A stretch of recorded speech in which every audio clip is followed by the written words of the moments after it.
This is Turd Flinging Monkey for TFM News. I'm going to be responding to an article from News Corp Australian Network by Sophie Aubrey called Virtual Reality is the New Hope of the Porn Industry, with headsets like Oculus Rift set to go mainstream.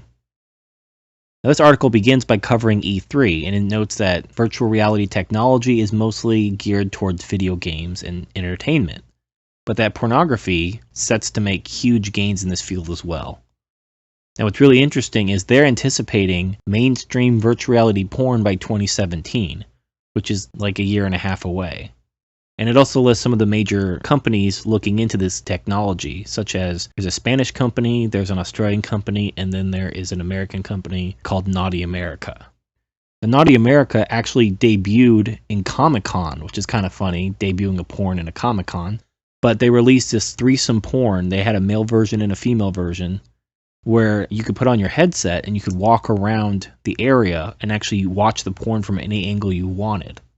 So it's still porn. It's not like you can interact with them yet. But the point is, if you ever watch a porn and they cut to a different camera or they cut to a different position or something like that, and it's very jarring and it takes you out of the moment. Well, in this one, it's basically the equivalent of being in the room and watching people get it on. They're going to make peripherals that you can interact with while you're watching the porn. For all intents and purposes, it's real. It's just not with a real person. But this also gets around the whole sex robot controversy. I know there was a TEDx talk a while ago talking about having sex with robots would be rape because they can't consent because they're robots, and it's fucking retarded. But the point is, women have vibrators, which are basically robotic penises, but they're not considered androids.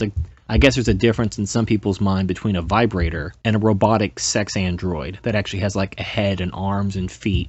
So having these sex toys and using virtual reality instead of an actual sex robot gets around a lot of those issues. Because if you're just having sex with a peripheral that just looks like a doggy style butt, like Mundane Matt made a video called the twerking butt, which I'll link to.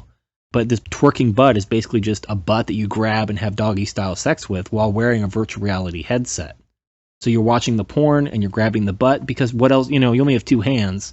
If you can't see the rest of the woman, there's nothing much else you can grab onto. So it actually works out pretty well. And you can't argue that a disembodied torso sex toy is a person deserving of rights or that you require consent from when it's just a disembodied butt.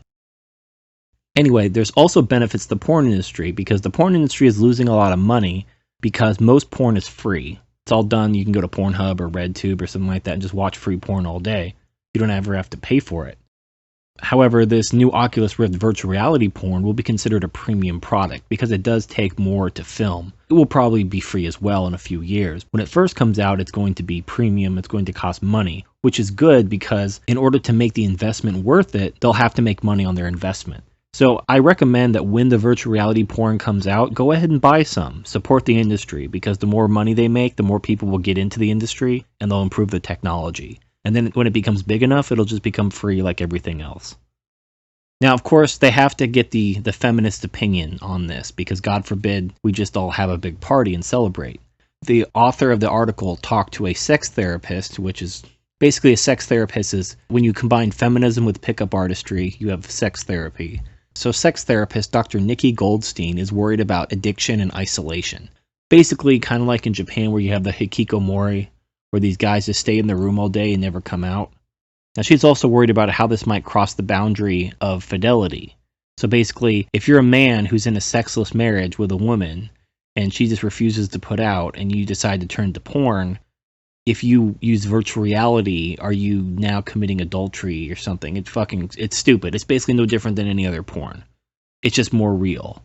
If you're in a relationship and you have to turn to pornography, something's wrong with your girlfriend or wife. You're probably sticking it out with her simply because you don't want to become a wage slave if you're married. If you're not married and you're not getting sex, kick the bitch out. What the hell is she there for? I think the big quote of hers is when she says, she fears users could get used to the virtual reality intimacy and let it replace flesh and blood sex. And if a lover's tiff brews, it makes it easier to go get what you need sexually out of virtual reality instead of addressing the issue. And by addressing the issue, what she means is doing what women want, because women are the gatekeepers of sex and reproduction. So if a man wants sex, he has to do what the woman wants. He has to give in to her, he has to kiss her ass. And now if men can get their sexual needs met through virtual reality, they don't need to kiss women's asses anymore. Dr. Goldstein believes people should be educated on how to interact with real human beings instead of resorting to emerging technologies to have sex with dolls, get handjobs from robots, and engage in virtual reality romps. Now let's translate that. Dr. Goldstein believes that men should be educated on how to serve women and give them what they want instead of resorting to emerging technologies to have sex with dolls, get handjobs from robots, and engage in virtual reality romps. Because that's really what she's saying. It's going to be men who use this technology, not women. And it's going to be heterosexual men who are tired of dealing with real women and their bullshit and are just going to get what they need from virtual reality, porn, robots, whatever. There's nothing wrong with that. This poses a threat to gynocentrism. Because there are some men who are genuine white knights, manginas, and actually do wish to serve women. There are some men who serve women because they think it'll get them laid. And there are some men who go along with the gynocentrism because that's just what they were taught. Now, the first and third options really won't be affected by this, but the second option will be. Like, most guys watch porn, it's just not a secret. But most men prefer the real thing to porn. However, the risks are really, really weighted, so that it's not recommended, even if you would prefer the real thing, to go for the real thing. So virtual reality porn would be great, because it would allow you to get what you need done, and you wouldn't have to deal with women. And this also means that that segment of men who primarily deal with women for sex are going to be largely out of their control. So there you go, 2017, just around the corner. I'll post links to the article as well as some other relevant links. This is Turd Flinging Monkey signing off.